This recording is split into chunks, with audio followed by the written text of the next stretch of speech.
peut-on attribuer un âge à une intelligence artificielle? Alors c'est vachement intéressant parce que c'est vrai que nous, en tant qu'humains, on attribue des âges à des êtres humains en fonction de quand ils sont nés. Donc si tu es né en 1980, à l'heure où j'enregistre ça, tu as 39 ans. Et par contre, une intelligence artificielle, aujourd'hui, on ne leur attribue pas encore d'âge et pourtant, ça pourrait peut-être être une bonne idée. Sauf que pour répondre à comment on pourrait attribuer un âge à une intelligence artificielle, je pense qu'il faut sortir de notre raisonnement humain et à la place de se dire « Ok,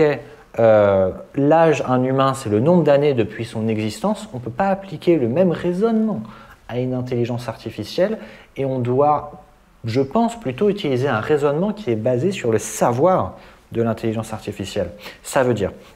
aujourd'hui, tu sais, par exemple, il y a des gens, on dit qu'il y a 25 ans, ils ont le savoir de quelqu'un, ils ont le savoir d'un sage. Il y a d'autres gens, on dit à 50 ans, bon, ils sont encore un peu jeunes dans leur tête, ils n'ont pas encore vachement grandi.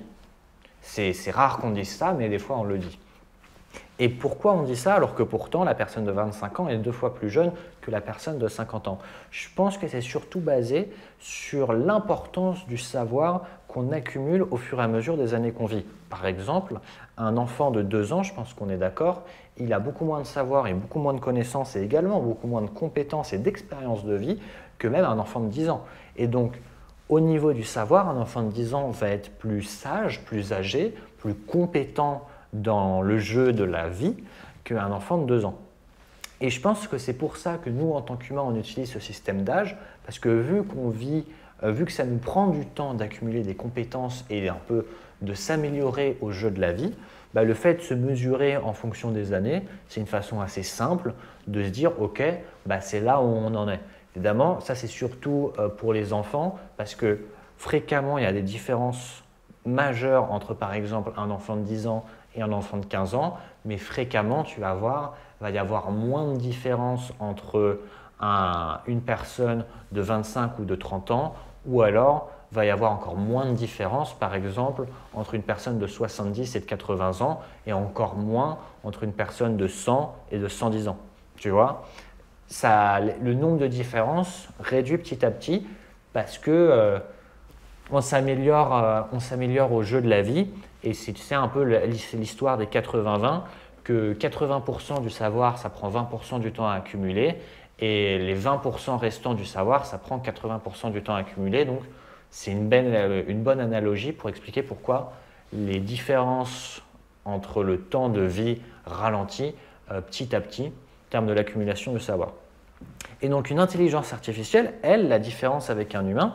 qui lui, quand il naît, il commence un peu de zéro, pas totalement de zéro, mais pas loin de zéro, c'est qu'une intelligence artificielle, elle, quand tu la lances, que tu l'entraînes et que tu lui apprends des choses, quelques heures après que tu l'aies créée, elle peut potentiellement déjà avoir beaucoup de savoir, et même un savoir qu'aucun autre être humain n'a pu développer. Et ça permet, c'est en fait,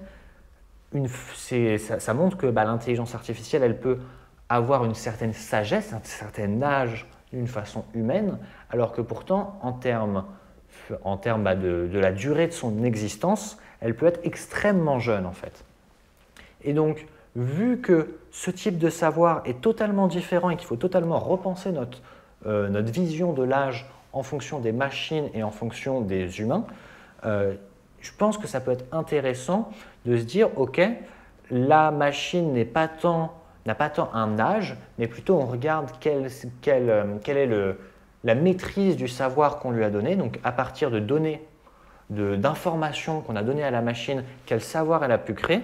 on compare ça à un savoir humain qu'on pourrait attendre d'un humain. Par exemple, imaginons, je ne sais pas, une machine qui diagnostique des maladies très compliquées à diagnostiquer. Disons que ça te prend par exemple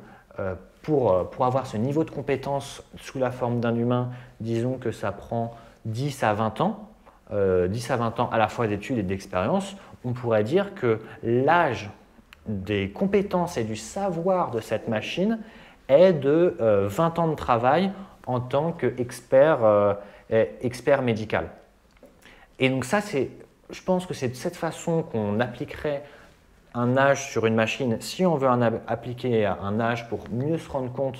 de quel est en fait le savoir de la machine, mais vraiment, je ne pense pas que c'est nécessairement une meilleure idée parce qu'aujourd'hui, nous, en tant qu'humains, on considère qu'un humain plus âgé, il a plus de savoir, il est plus compétent, mais pour une machine, pas nécessairement, parce que ce n'est pas nécessairement plus d'informations, plus de savoir qui va faire que tu vas mieux maîtriser ton domaine. Donc je pense que pour les machines, on peut totalement leur attribuer un âge et ça peut être intéressant si on veut se représenter un petit peu leurs compétences comparées à des experts humains. Cependant, ce qu'il ne faut pas oublier, c'est qu'également les intelligences artificielles comparées à un humain, bon, bah, ça ne va pas mourir. Donc si on essaie d'appliquer juste un âge, ça pourrait devenir très rapidement compliqué, vu que, je ne sais pas, une intelligence artificielle créée en 2019 et on dit qu'elle a 15 ans de savoir, bah, en 2040, combien elle a d'années de savoir? Est-ce qu'il faut recalculer en fonction du savoir, en fonction de ses compétences, etc. En tout cas, le fait d'appliquer un âge à une machine, ça deviendrait extrêmement compliqué. Donc je pense qu'il faut plutôt se faire, c'est se dire, ok, quelles sont les compétences et quels sont les résultats que fournissent cette intelligence artificielle, et même sans donner tellement d'importance à de l'âge, pour se dire, ok, bah, c'est intéressant, peu importe son âge,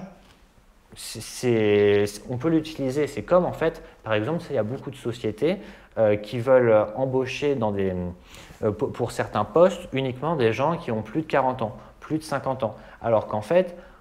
dans certains cas, pas dans tous, tu as également des gens qui ont 25 ans qui seraient mieux placés et auraient de meilleures compétences dans ce rôle que des personnes de 40 ans. Et donc là-dessus, les gens qui se fixent un âge spécifique qui est 40 ans d'âge, c'est un critère assez mauvais en fait, parce que l'expérience de vie, même si en moyenne tu en as plus à 40 ans que 25 ans, tu as des gens qui ont 25 ans qui ont pu par exemple avoir vécu beaucoup plus d'expérience de vie dans un domaine spécifique qu'une autre personne qui a moins travaillé dans le domaine ou qui a été moins efficace dans le domaine qui a 40 ans. Bref, on peut totalement appliquer un âge à une intelligence artificielle, mais en y réfléchissant un petit peu, même si ça pourrait nous simplifier la vie en tant qu'humain si on voudrait comparer une machine à un humain, en réalité, c'est quelque chose qui très rapidement deviendrait extrêmement compliqué pour définir un âge et ce serait un peu fait au pifomètre. Et également, je ne pense pas que ce serait le plus utile et que ce n'est pas quelque chose qu'il faudrait tellement utiliser que ça, vu que l'âge humain, c'est uniquement pour les humains, pas pour les machines. J'espère que tu as apprécié cette réponse sur l'âge qu'on pourrait attribuer à une machine. Si tu as aimé cette question et cette réponse, tu peux mettre un pouce sur cette vidéo et t'abonner à ma chaîne YouTube pour ne pas rater les prochains Ask About AI. Tu peux également me poser ta question sur l'intelligence artificielle avec le hashtag AskAboutAI, soit dans les commentaires de cette vidéo ou soit sur les réseaux sociaux que tu utilises.